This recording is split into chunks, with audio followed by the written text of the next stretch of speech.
El reino de cristal. Alberto Vizcarra. La unificación de ambos reinos traería paz a Anacara, o de lo contrario todos moriríamos, sin importar a qué bando perteneciéramos. Parte 1 de Nubes y Borrascas. Capítulo 1. El mundo de Anacara estaba envuelto en tinieblas. El mar rugía furioso como una bestia herida y hambrienta. Las olas se estampaban de forma violenta sobre la playa con sus espumosas y blancas crestas dando mordiscos sobre la arena cargados de rabia. El viento gemía repleto de lamentos y se metía por entre las frágiles palmeras como un intruso. Sus troncos delgados y leñosos se bamboleaban de forma estrepitosa, mientras que muchas de sus hojas se desprendían para ser llevadas en espirales por el cruel ventarrón. Arriba de la cúpula celeste ennegrecida se escuchaban crujidos como si de un momento a otro en el cielo se fuera a abrir una grieta inmensa. Detrás de algunos conjuntos de nubes parduzcas se encendían chispazos de luz neón que, de a ratos, dejaba entrever un paisaje umbrío donde el protagonista era el mar embravecido que parecía que en cualquier instante iba a desbordarse sobre la superficie terrestre. Se aproxima un huracán, dijo Ptolomeus en el interior de su humilde casucha, que para entonces cimbraba. Sus delgadas paredes se tambaleaban como fichas de dominó, y la flama del único cirio encendido bailaba y se descontorsionaba como una bailarina experta.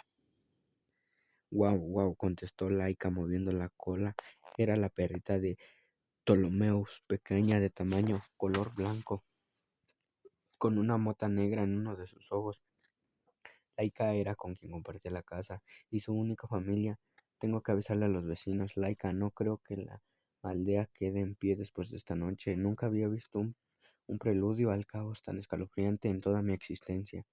Debemos buscar refugio entre las ruinas. Algunas se han mantenido en pie, incluso después de que han pasado muchos años, después del gran cataclismo.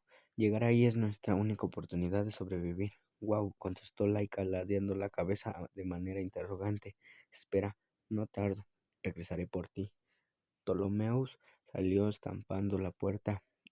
En cuanto se cerró, una fría ventisca se coló por la abertura extinguiendo la luz del cirio dejando la casucha en penumbras. Laika lanzó un chillido agudo a manera de reclamo a su amo que la había abandonado ahí mientras corría hacia la entrada y olisqueaba el rastro que había dejado su dueño. Afuera el viento era tan helado y cortante como una daga.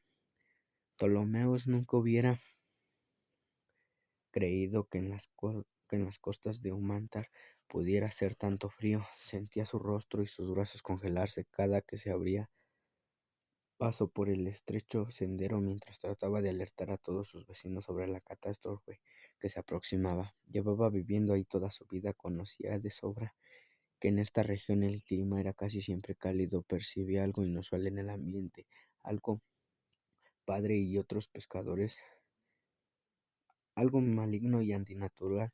Recordó las historias que narraba su padre y otros pescadores cuando él era apenas un crío, historias de tiempos oscuros y aciagos donde el mundo en el que ahora vivía cientos de años atrás había sido destruido. Una gran guerra con armas y artes mágicas que casi exterminó la población entera y dejó todo Anácara en ruinas.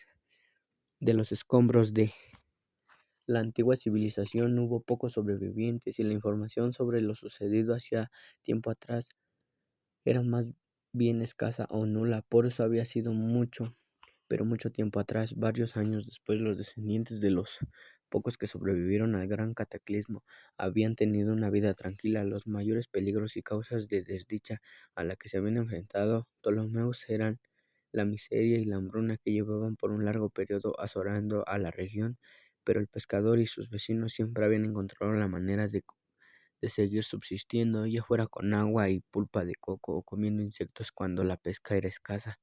Cada generación enfrenta un reto y tiene un enemigo a vencer. El de él había sido la escasez.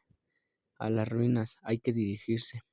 a las ruinas, gritaba Ptolomeus mientras pasaba corriendo por las casas aledañas a la suya. Algunos vecinos se asombraban por los ventanales de sus viviendas, con el semblante pálido y la mirada llena de consternación.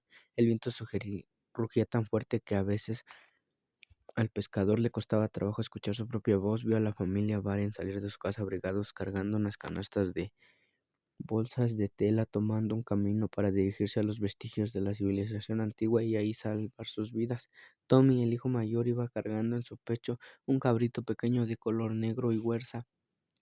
La hija menor, siendo apenas una bebé, pocos meses de edad, iba en la espalda de su madre, sujetada por unas cuerdas, mientras la mujer cargaba con ambas manos sendas bolsas con provisiones. El señor Baren iba a la delantera y saludó a Ptolomeus, asintiendo la cabeza y haciéndole señas para que se uniera a ellos. Este le hizo la seña para que se fueran adelantando. Él tenía que alertar a la mayor cantidad. Él tenía que alertar a la mayor cantidad de gente posible. Quizás muchos de los habitantes de la aldea se encontraran ya dormidos debido a que ya eran altas horas de la noche, pero él tenía que asegurarse que la mayor cantidad de gente se resguardara ante la inmediata catástrofe. Algo en el interior del pescador le decía que las cosas no marchaban bien. Un trueno surcó los cielos, estampándose sobre el mar como un latigazo gigante y eléctrico, produciendo un sonido aberrante. Ptolomeus gimió para sí mismo, impactado, y alcanzó a ver que algo extraño estaba ocurriendo abajo de la playa. Se le figuró ver sombras deformes y monstruosas que avanzaban en pos de los habitantes de la aldea. Apenas fue un segundo en que los cielos se iluminaron y el pescador dudó de su propia cordura ante tan espantosa visión. Otro trueno cayó y se desvaneció en el horizonte, y el mundo volvió a sumergirse en tinieblas. Sin embargo, un atisbo de duda surgió en el corazón de Ptolomeus. ¿Aquello que vio en la playa fue real o tan solo fue un producto de su imaginación atormentada ante la desesperante situación en la que se encontraba inmerso? Dudó sin continuar por la aldea, alertando a sus vecinos, o dirigirse hacia donde había tenido aquella posible alucinación. La razón le dictaba, pero continuara con su labor. Pero algo en su interior lo invitó a que hiciera lo contrario, aunque fuera lo más ilógico. A pesar de solo ser un humilde pescador, Ptolomeo siempre había sido un romántico empedernido y poseedor de un espíritu aventurero. En las escasas oportunidades que había tenido de mostrar su valía a lo largo de sus 40 años de existencia. Así que, contra todo juicio y lo que le dictaba la razón, Ptolomeo siguió el sendero que lo llevaría a las orillas de la playa. La visibilidad era casi nula. El rugido de las olas estampándose contra la arena resultaba aterrador y orientaba al hombre cansado, pero en estado de alerta, a donde una extraña fuerza lo llamaba. Los Los guijarros que inundaban el camino hacia la orilla se incrustaban en las plantas de los pies del pescador, mientras se notaba que que la marea estaba muy alta y la arena que cubría la superficie estaba mojada y dura, lo cual hizo su descenso hacia la orilla mucho más fácil. A pesar de que el viento soplaba en su contra, se tapó los ojos para que la arena no se le metiera en ellos. En esos momentos se preguntó por qué había decidido tomar ese camino, qué lo había impulsado a llegar ahí contrario a lo que le dictaba la razón. La temperatura descendía a cada instante mientras que unas diminutas gotas de lluvia empezaban a caer. Algunas lucecitas titilaban en el interior de algunas casas de la aldea, que ahora se encontraban a sus espaldas. Varios aldeanos habían seguido el ejemplo de la familia Baren y se dirigían lo más rápido que el inhóspito clima les permitía hacia las grandes edificaciones de sus antepasados. Ahora eran moles ruinosas, pero lo suficientemente grandes para guarecerlos de la inminente catástrofe. Los antiguos habían sido grandes arquitectos y sus construcciones habían perdurado con el paso del tiempo. En esos momentos, Ptolomeo se acordó de Laika, su perrito, y se preguntó cómo se encontraría. Siempre que caían truenos en época de lluvia, ella se asustaba mucho y se refugiaba debajo de la cama del pescador, temblando y aullando. Pero aquellos truenos de temporadas pasadas eran normales. Los que habían caído durante esa noche eran más descomunales y terribles a los que Ptolomeus había visto y escuchado en su vida. Sin duda, el huracán venidero sería de proporciones épicas. Lo peor estaba aún por llegar. Eso estaba tan claro que era inverso a la oscuridad que reinaba en el panorama. A unos cuantos metros de él escuchó un aullido como de un gato en celo, un sonido agudo y estremecedor que le removió sus, que le removió sus adentros como una batidora llena de filosas cuchillas. Dio unos pasos más, trastabillando con miedo a trompezar, y aquel chillido aumentó en volumen e intensidad con cada paso que daba. Contrario a hacerlo más sensato, decidió seguir aquel sonido que ultratumba, de ultratumba, como si no tuviera ninguna opción. Huir de ahí cuando antes hubiera sido lo más juicioso. La luna emergió de súbito detrás de un conjunto de nubes cerradas, bañada en plata y majestuosa, reclamando su trono como auténtica reina de la noche, por lo que la visibilidad se hizo más clara a la orilla del mar.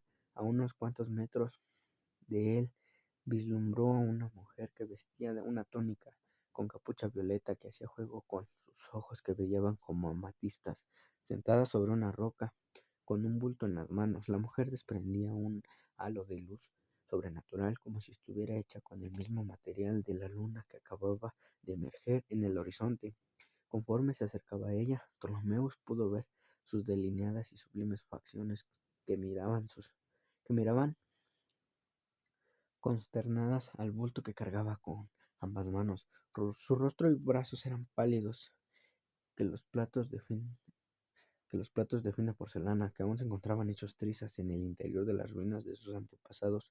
Su cabello era plateado y lustroso, unos mechones que escapaban de la capucha morada que apasionaba su cabellera y caían como cascadas sobre su pulcro rostro ovalado. El pescador se tuvo que pellizcar para darse cuenta que lo que estaba viviendo en esos instantes era real y no producto de un sueño efímero y maravilloso como esos que muy rara la vez tenía. Cuando estuvo lo bastante cerca le gritó a la mujer: «¡Hey! Se aproxima un huracán. Venga conmigo a un lugar seguro». La mujer pareció no escucharlo ni notar su presencia. Siguió contemplando con una mezcla de empleo y consternación el bulto que sostenía en las manos. Con un extremo cuidado, Ptolomeo siguió acercándose para que una mujer lo pudiera ver y escuchar. En el momento en que la tuvo de frente, ésta volteó a verlo. Sus ojos emitían un resplandor sobrenatural como las de un felino depredador. Aquellos ojos no eran humanos, pero lejos de ausentarse, el pescador quedó aún más maravillado de lo que había estado a un principio, pues nunca había visto a un ser tan enigmático y deslumbrante como el que ahora se posaba enfrente de él. Con un atisbo de voz, volvió a hablarle a la mujer de la forma más elegante que pudo, imitando a los caballeros que protagonizaban los libros que leía cuando era niño. «Mi señora, venid conmigo, que aquí no estáis segura. Yo os proporcionaré refugio y alimento si ese es su deseo». «No puedo, es demasiado tarde para mí, Ptolomeus, pero no para mí, hija». El pescador se quedó helado tras escuchar su nombre en la voz de la mujer. Sonaba tan dulce y melancólica como una melodía interpretada por un arpa. El pescador vio que lo que la mujer sostenía entre sus brazos con fervor era un bebé recién nacido. Tenía las mejillas sonrojadas y prominentes, y el mismo color de piel, tan claro como el de su madre. Se encontraba llorando, y eso había sido lo que el pescador había escuchado en un principio. Su llanto no era el de un bebé normal, sonaba de alguna manera siniestro, como si no perteneciera a este mundo. «¿Me has escuchado, Ptolomeus?», dijo la mujer, clavándole su mirada inquisitiva. «Necesito que me ayudes con mi hija. Se encuentra en grave peligro». El pescador se había quedado tan inmóvil como una estatua, a excepción de sus piernas que emitían un ligero temblor y sostenían el resto del cuerpo con mucho esfuerzo. Hizo acopio de todo su valor y, a pesar de su asombro ante la visión que tenía enfrente, pudo pronunciar unas palabras. «¿Cómo es que sabe mi nombre?». «Yo lo sé todo, o casi todo. Me es muy fácil ver en los corazones y en almas ustedes los humanos, pues son muy predecibles. A diferencia de la mayoría de sus congéneres, él es poseedor de un corazón puro. Es por eso que te encomiendo a lo que más he amado durante mi larga existencia. Ella es Ayesha, mi única hija y heredera. La bebé continuaba llorando, parecía inconsolable, como si pudiera percibir lo que estaba a punto de ocurrir. Ptolomeo se preguntó cómo alguien tan pequeño era capaz de producir sonidos tan potentes y por tanto tiempo sin cansarse. ¿Pero qué se supone que debo hacer con ella?, preguntó el pescador. Cuídala, críala como si fuera tuya. Incúlcale el valor de lo que es ser humano debería ser, lleno de compasión, empatía y amor por todo lo que brota de la tierra y el mar. Pero no sé cómo criar o educar a una criatura. Yo no tengo a nadie. Nunca he tenido un hijo y estoy solo. Siempre he estado solo, exclamó Ptolomeo con un dejo de tristeza. Lo sé, y eso te hace el candidato ideal. Es mucha la luz y la oscuridad que se esconde en mi hija debido a su linaje, por el lado paterno y el mío. Cuando tenga la edad apropiada, descubrirá quién es y su verdadero potencial. Hasta entonces debe pasar sus primeros años aquí, oculta como una mortal más. Pero, ¿quién es ella? ¿Quién es usted? Aparte de ser madre de la criatura, por supuesto, por lo que no se la lleva consigo. Después de todo, ¿quién mejor para educarla? A estas alturas, mientras menos sepas de mí y de la naturaleza de mi hija, será mejor para ti. Si alguien algún día te pregunta por la verdad, no tendrás que mentir. En cuanto a mí, me temo que es demasiado tarde. Mi única prioridad es salvarla, guardar el destino de Ayesha. La mujer extendió con ambos brazos a la bebé a Ptolomeos. Este se acercó y la tomó con sumo cuidado en los brazos del pescador. La niña dejó de llorar, emitió unos cuantos balbuceos, esbozó una ligera sonrisa y miró al pescador con sus inmensos ojos violetas e inofensivos. Ptolomeos contempló maravillado. Fue así como la semilla del amor más sublime se plantó en su interior aquella noche. ¿Ves?, dijo la mujer, Ayesha se siente cómoda en tu compañía. No me he equivocado al escogerte a ti. Es una niña muy dulce. Yo cuidaré bien de ella. Sabía que cambiarías de parecer. Ptolomeos notó que el vestido de la mujer, al igual que la sábana que envolvía a la niña, estaba empapada de sangre. La mujer perdía cada vez más el resplandor que emanaba su piel. Ahora que el pescador la tenía cerca, pudo ver que debajo de sus ojos había unas arrugas surcando el contorno de su mirada. Detonaba una edad avanzada, así como mucho dolor vivido, marcado en su decolorido rostro. Nunca le debes decir a nadie quién te entregó la niña, dijo la mujer. Si alguien te pregunta, di que la trajo la marea o que la encontraste por ahí. Ptolomeo se asintió. Una cosa más, pescador. El padre de la niña. Arriba de los cielos, diversos truenos empezaron a iluminar la umbría lejanía con una luz intermitente y antinatural. Por entre las nubes se materializaron extraños seres que a la distancia parecían aves gigantes que desprendían una estela de humo por donde pasaban y descendían en picada a una velocidad trepidante en dirección a donde Ptolomeo estaba con la mujer y la bebé. La lluvia arreció, así como los sonidos de los rayos que, que infestaban la cúpula celeste. Ptolomeo se apretó con fuerza a Ayesha entre sus brazos y sintió como si una mano invisible le estrujara el corazón mientras observaba con asombro lo que sucedía en las alturas, como si una historia fantástica hubiera salido de las páginas de los libros que narraba lo acontecido en los días antiguos. El padre de Ayesha ha mandado a sus emisarios, dijo la mujer. Vete ahora mientras todavía hay tiempo, yo me ocuparé de ellos. No puedo abandonarla, dijo el pescador. ¿Qué será de usted? Déjeme ayudarla. No seas iluso. ¿Qué posibilidad crees que tienes de vencer a lo que se aproxima desde las alturas? Tus fortalezas son otras como lo que yace en tu interior. Es lo que Ayesha necesita para tener una infancia feliz, normal, lejos del legado de sangre y horror del que proviene. Los niños no deberían lidiar con los errores de sus padres, sin embargo, la mayoría de los casos no tienen otra opción. Conmigo la niña estará segura. Pero ¿qué será de usted? Eso no tiene ni la más mínima importancia ahora. Corre, corre por tu vida y por la de mi hija.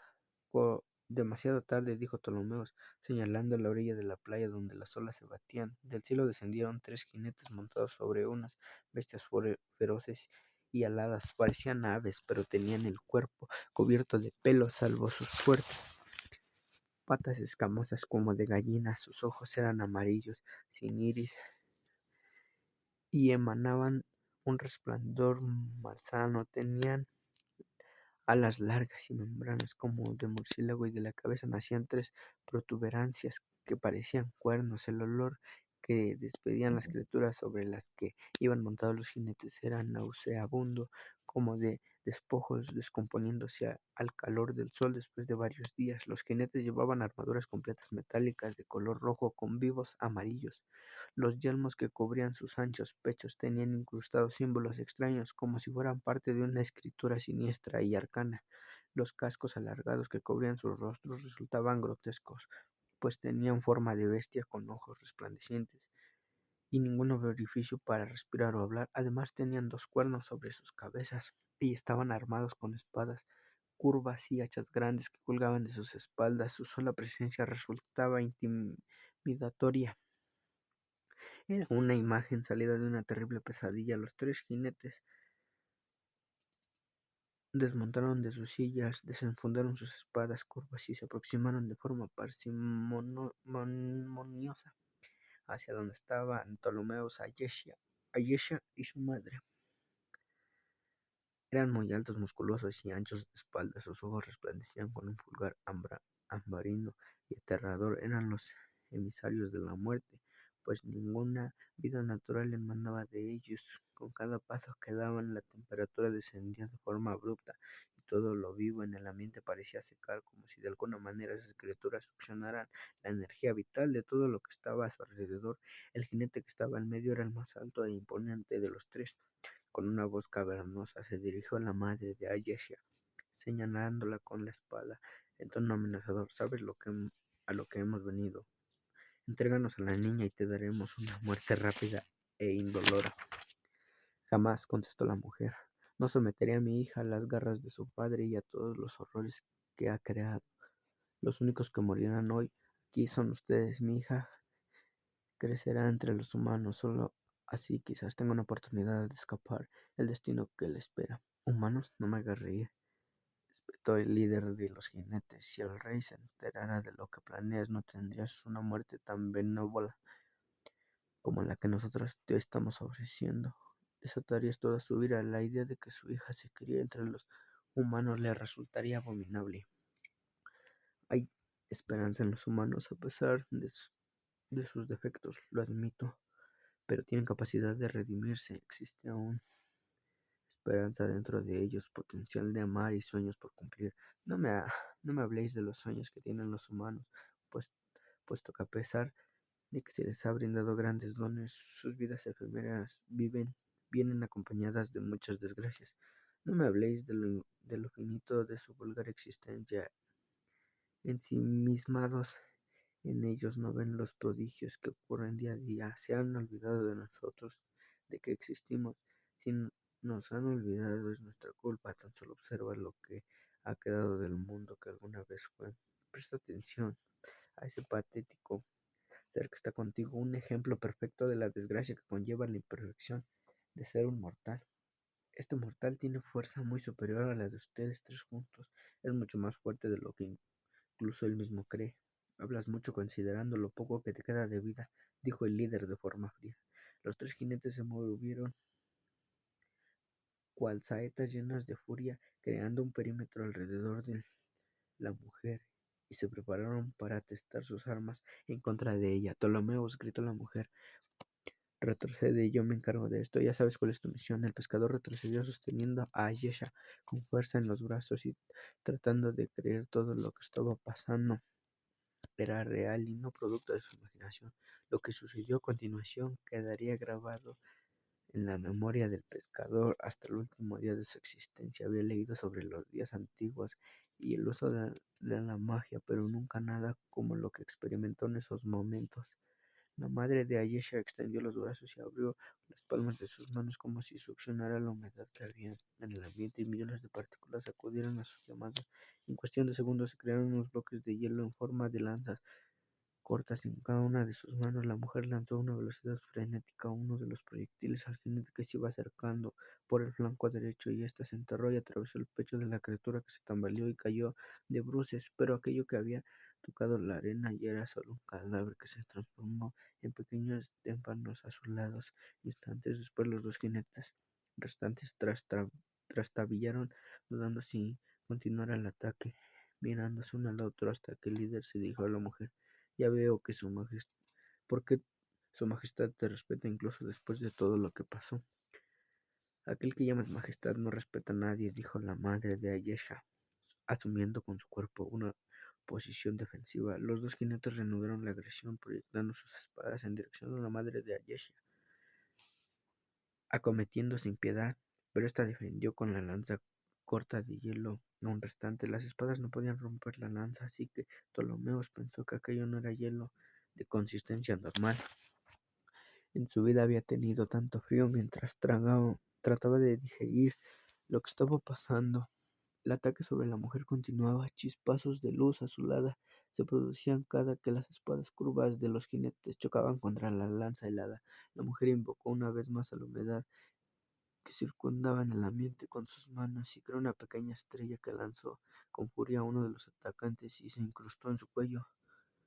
Borbotones de sangre morada y viscosa emanaron del jinete al mismo tiempo que se desplomaba y se volvía trozos de granizo al tocar la superficie. El líder siguió atacando, no cejando en su esfuerzo. Era muy fuerte, pero también lo era la mujer que, aun estando malherida, luchaba con toda su ira e instinto de supervivencia, protegiendo a su hija.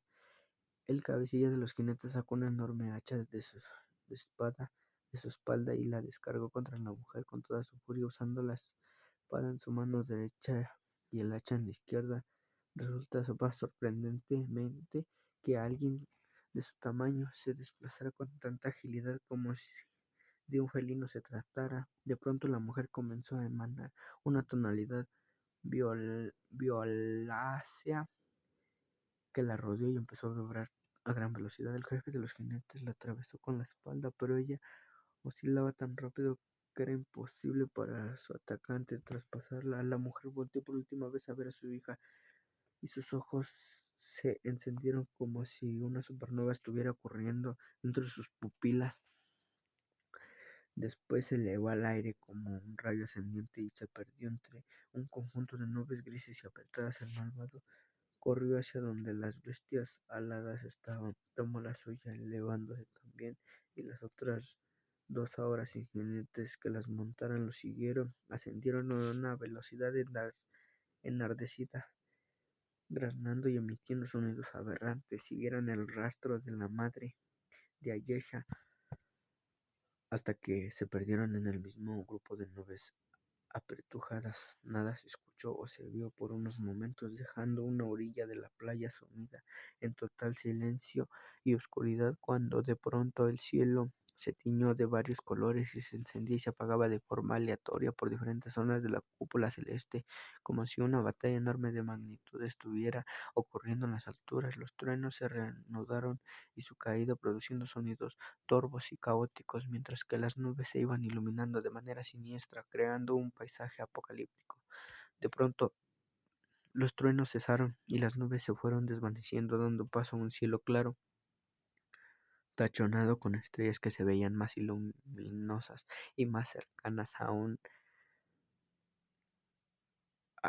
que otros días. El pescador casi sintió que estaba al alcance de su mano. El clima tropical poco a poco resurgió en el ambiente en la playa y las olas volvieron a comportarse de manera serena, como casi siempre lo hacían.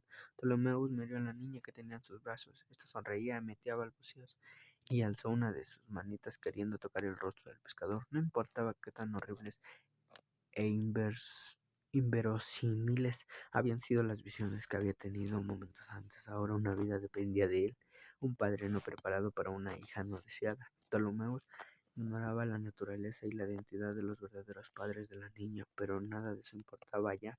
Sintió que un lazo muy profundo se conectaba con Ayesha. Por más que quiso racionalizar el enorme afecto que tenía por la criatura, no podía ni le importaba. Él era su padre. Ptolomeus avanzó unos pasos dirigiéndose a la playa. La luna se encumbraba magnífica, irradiando su brillo plateado, y el cielo, antes cargado de nubes, ahora era una alfombra azul y aterciopelada. Bueno, pequeña, dijo Ptolomeos dirigiéndose a la niña mientras la arrollaba, creo que ahora estamos solos, tú y yo. ¿Tienes hambre? Creo que a estas horas todavía puedo conseguir leche de coco por aquí. Yo me haré cargo de ti, lo haré así se me vaya la vida en ello. Capítulo 2.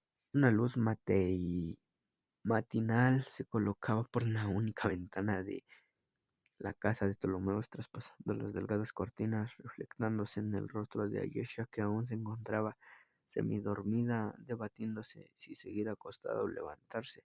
Había pasado 14 años desde que los sucesos que la llevaron a ese lugar. Desde aquella lúgubre noche había tenido una infancia tranquila y feliz, ignorando su verdadero origen. La noche anterior a esa había estado plagada de visiones terroríficas que rompían de forma constante los sueños de Ayesha, antes tranquilos, y de los que no se atrevía a hablar con nadie, ni siquiera con su mejor amigo Tommy Barren. La luz solar que ahora apuntaba directo a sus párpados empezaba a ser molesta, pero se sentía agotada, como si la noche anterior hubiera sido partícipe de una cruenta batalla, de esas que abundan en la amplia colección de libros de su padre. La puerta se abrió en la pequeña casa, consistente en una sola habitación, con dos camas, trastes, cachivaches, una mesa con dos sillas y estanterías repletas de libros. Un calor sofocante y húmedo entró junto con su padre, que sostenía en sus redes la pesca del día. Lo único que alcanzaba a ver el pescador de su hija era su manta de cabello plateado entre las cobijas que la misma niña se trasquilaba a menudo. Le daba un aspecto de niño, dado que nunca le había gustado tener el cabello de ese color, porque no conocía a nadie que lo tuviese así, salvo, según le dijo a su padre, su madre, a quien no recordaba, y Ptolomeus, que siempre se había mostrado receloso a compartir información sobre ella, salvo muy raras ocasiones. Ayesha, ya levántate, pasan de las 10 y sigues dormida. Los pescadores nos levantamos antes de que amanezca. Los pescadores tienen hábitos extraños, papá, contestó la niña, tapándose el rostro con las cobijas. Y no huelen muy bien. En eso tienes razón, contestó Ptolomeus. Pero es lo que hay, con olor o no. Es una forma decente de ganarse la vida, mucho mejor que la de esos carroñeros que a veces se pasean por aquí. Además, hoy fue un buen día. Pesqué 2 truchas en la zona donde converge la laguna con el océano. Me alegro por ti. Ahora déjame dormir. Nada de dormir. Levántate y ayúdame a preparar el desayuno. Por Ulam, qué frío hace aquí. Yo no siento nada. En serio, la casa está helada. Es una temperatura decente, dijo Ayesha, incorporándose de la cama. Es afuera donde está insoportable el clima. Siempre está todo caliente. De no ser por el mar, creo que me sería imposible vivir aquí. Me gustaría zambullirme y sentirme una sirena, como las de tus libros. Y una sirena eres, hija mía, aunque pasas demasiado tiempo nadando con tu amiguito Tommy. ¿Crees que es una forma más productiva de emplear tu tiempo? Mejor que la tuya bebiendo cerveza en la taberna con tus amigos. Cuidado con ese tono, con lo que dices, jovencita. Nosotros los adultos sabemos qué hacer con nuestro tiempo. Hablando de adultos, ¿por qué nunca quieres hablar de mamá? Ptolomeos carraspeó mientras sacaba las truchas que había pescado y las ponía sobre la mesa. Ya te dije todo lo que hay que saber. Era tan hermosa como tú, tenía tus mismos ojos violetas y cristalinos, tu mismo color de cabello. Un día nos abandonó. ¿No te basta con eso? No. Quisiera saber de dónde venía, cómo se llamaba, qué era lo que le gustaba hacer. Sé más, sé más de los personajes escritos en tus libros que de mi propia madre. Y haces bien. ¿Sabes cuántas personas desearían estar en tu lugar? ¿Y sabes leer? La mayoría de los habitantes de esta aldea no tuvieron esa oportunidad. A mí me enseñó mi padre y yo te enseñé a ti. El conocimiento te abrirá muchas puertas en el futuro. No me cambies el tema, papá. Tengo derecho a saber quién era mi madre. ¿Qué no te bastó yo? ¿Es que acaso no he sido un buen padre? Claro que lo has sido. Eso es lo que quiero saber. ¿De dónde vengo? Es importante para saber a dónde iré. Nunca he salido de esta aldea y sus alrededores. Quiero ver el mundo con mis propios ojos. Experimentar que todo lo escrito en tus libros es real. Ya te he explicado todo lo que hay que saber. El mundo solía ser maravilloso y tener millones de habitantes en él.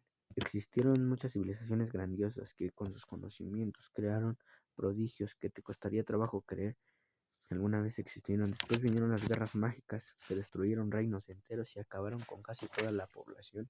El mundo que tanto deseas conocer no es más que un enorme cementerio que está en ruinas, lleno de una atmósfera ponzoñosa y aire irrespirable. El fuego consumió todo, ahora la magia ha dejado de existir. Siéntete feliz que tienes una vida tranquila, no falta que comer, que vestir y tienes un techo que te abriga todas las noches. Da gracias a Ulam que no tienes que vivir allá afuera en el antiguo mundo donde todo es muerte y desolación. Da gracias al árbol que te tocó vivir en estos tiempos de paz. Me niego a creer eso. ¿En qué caso? ¿Te has aventurado más allá de los límites de esta región? Bueno, no, pero ¿lo ves? Ni siquiera estás seguro todos los años que has vivido y prefieres leer en tus libros lo que deberías haber vivido en carne propia, fantasear con princesas y lugares ficticios en vez de saborear, reír, llorar y vivir. Holgazanear y perder el tiempo al lado de Tommy es vivir. Es más de lo que tú haces. Me voy de aquí. Ayesha salió de forma impetuosa de la casa, dejando la puerta abierta. Su padre trató de alcanzarla, pero la niña corría muy rápido con una velocidad sobrehumana. El pescador gritaba: Ayesha, Ayesha, ven aquí, regresa. Laika, la perrita del pescador, entró en la casa moviendo la cola y se echó debajo de la mesa. Le dirigió a su amo una mirada llena de duda y consternación. Ptolomeo cerró la puerta y se sentó en la mesa, observó la pesca del día y después le dijo a su mascota: Ayesha está entrando en la edad más difícil. Laika, hay que ser paciente, darle espacio y tiempo. Siempre ha sido una niña muy buena, pero se está convirtiendo en una mujer, un proceso que no debe de ser nada fácil. Laika siguió moviendo la cola y emitió un ladrido corto, dando a entender que estaba de acuerdo. ¿Cómo explicarle de dónde viene? ¿Cómo decirle de qué forma la encontré? ¿Quién es su madre? Creo que nunca me lo creería. Ella no es una pescadora, no pertenece aquí. La he educado lo mejor que he podido, pero veo en ella un potencial que no alcanzo a dilucidar del todo. Mi pequeña es un ángel con grandes alas, pero sus alas están amarradas en este lugar y así será mientras siga viviendo aquí. Tengo fe de que algún día pueda liberarla. Ptolomeo le dio el sorbo al té que estaba sobre la mesa y no había terminado por la mañana cuando todavía no había salido el sol y había partido buscando la pesca del día como lo hacía diario. El té, además de su sabor dulce gracias a la miel producida por las abejas, se sentía demasiado frío al contacto con el paladar, lo cual lo reconfortó, puesto a lo que en la intemperie hacía muchísimo calor, como era habitual. Empezó a desollar las truchas con un cuchillo que siempre colgaba de su cinturón. Laika se levantó moviendo la cola y se mostró muy interesada en lo que su amo había pescado ese día. Pero el hombre fingió ignorarla, pues el apetito de su mascota era insaciable. De reojo vio algo que resplandecía en el marco de la ventana, se incorporó y se dirigió a ella. Un aire frío se sentía dentro de la casa, pero más gélido sintió el corazón cuando se dio cuenta de que el marco de la ventana se encontraba cubierto de escarcha.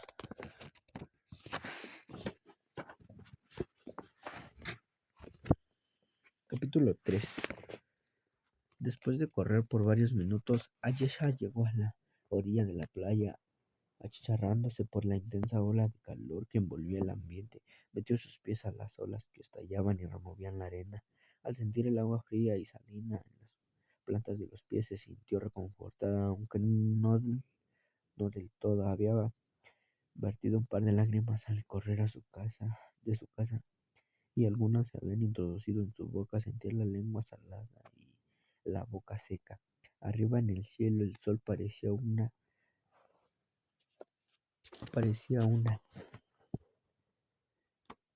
naranja gigante partida por la mitad vista de frente, y estaba circundado por conjuntos nubes blancas que creaban las más diversas formas y figuras alargadas y esponjosas. La intensidad del azul cielo solo rivalizaba con el color turquesa del mar, quieto y ondulante. La mirada de la niña se perdió ante tal hermosa combinación cromática.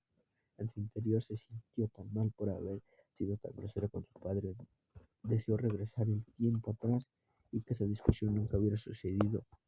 Pero los viajes en el tiempo solo pasaban en historias de ficción.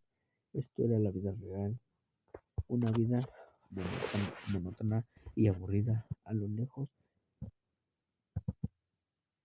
además del canto de las gaviotas que revoloteaban haciendo piruetas, escuchó unos pasos y unos chiflidos caracterizados del viernes familiar. «Esto es un asalto», dijo una voz detrás de ella mientras sentía que algo le punzaba en la espalda. «Dame todo lo que tengo».